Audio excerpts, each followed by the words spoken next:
Kunzang, renowned fortune teller, on the return of the Tibetans to their native country.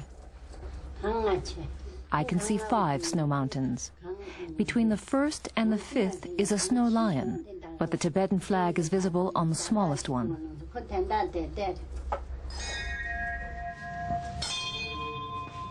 A difficult prophecy for a quick return to their native country. 100,000 Tibetans have lived in India for almost 40 years. They have achieved a modest living standard. By Indian standards, it's considerable.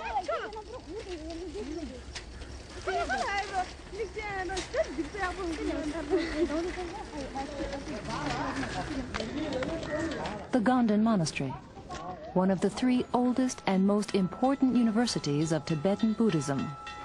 Impressions of a monastic university.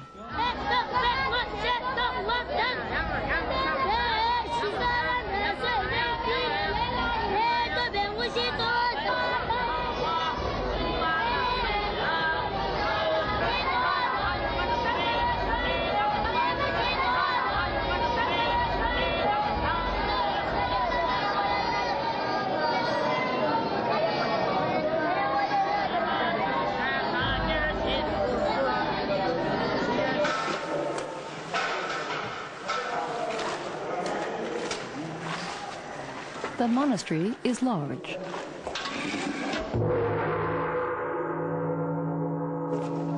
Over 1,000 monks live in the Ganden Chartse section.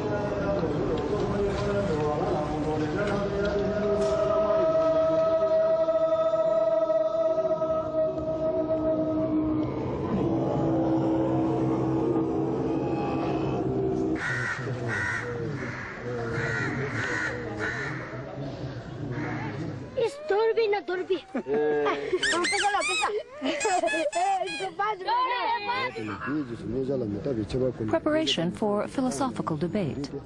Only a few monasteries practice this as thoroughly. View of a very special school.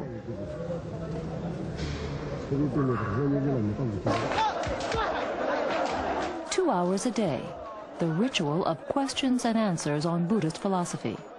Precise logic at the highest level.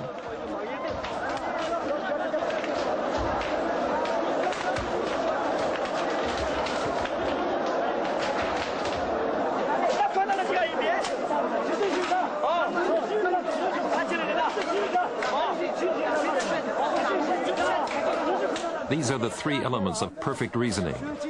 The object is created and everything created is impermanent.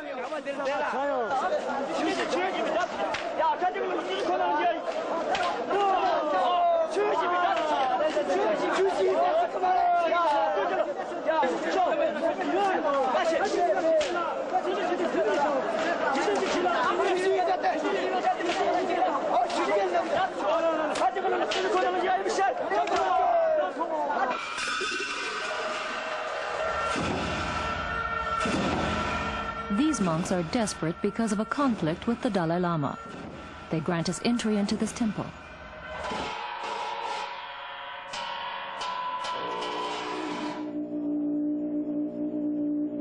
At the center of the conflict, the protector deity, Dorje Shugden. A very popular deity, mainly called upon to increase the power of meditation. It's the patron deity for whole regions of Tibet. It has been worshipped for centuries. Nothing would be more devastating to the monks than having to break the tradition. But this is precisely what the Dalai Lama has been vehemently demanding for 2 years. He keeps proclaiming that worshipping Dorje Shugden harms the cause of Tibet and that it endangers his own life. Neither of these points can be comprehended by the monks who are well trained in logic.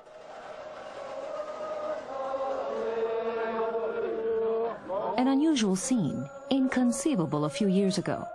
Monks demonstrate against the government of the Dalai Lama.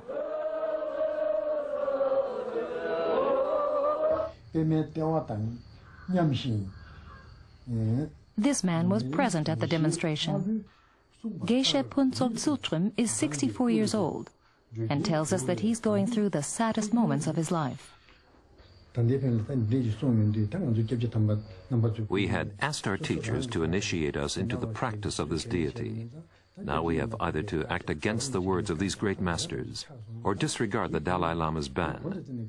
I deeply regret that I could not have died a few years ago, before this ban.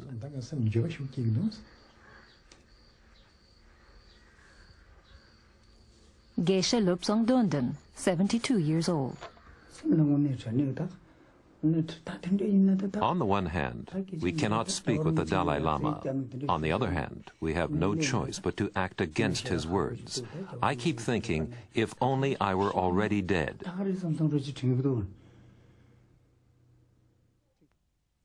For centuries, Dorje Shugden has been revered by the greatest and most important Buddhist masters, many of whom are the most renowned masters of Tibetan history. One of them was the Dalai Lama's teacher. If the Dalai Lama thinks that all great masters were mistaken, he denies them their qualification as well. They would not be great masters. All the great masters who have worshipped this deity for the past 300 years, were they all wrong? They are wrong. Wrong? Yes. They are wrong. Wrong? That is all His Holiness says about the old masters. A ban that shakes many Tibetan Buddhists at the core of their faith. In just one monastery in southern India, about 1,000 monks refuse to comply with the Dalai Lama's decision. Anonymous threats are spread against anyone who refuses to obey his directives. Whoever reveres Dorje Shugden must be targeted and firmly opposed. We must bring them before the public. They have to be killed. Among the targets are 2 young lamas. We will interrupt their lives and their activities. The disciplinary master of this monastery received the following letter during our visit. You will be dead in 7 days' time. After expressing concern about the Dalai Lama's ban, this retired minister was attacked with a knife. He barely survived.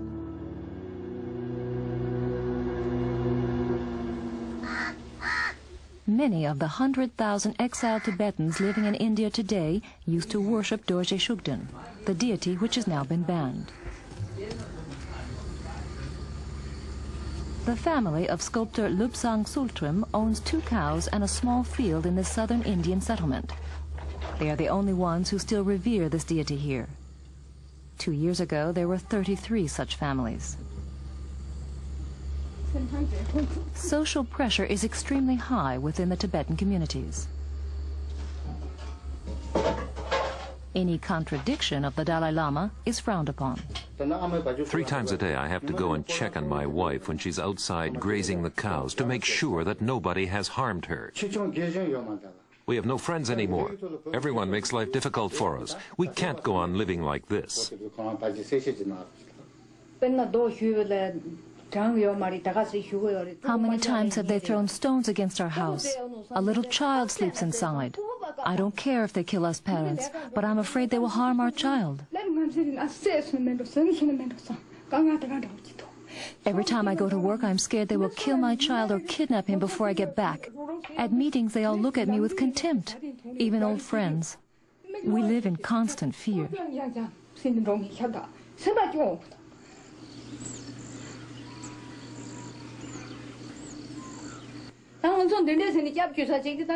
We trusted the Dalai Lama.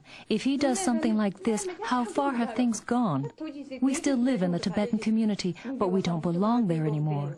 They have excluded us completely.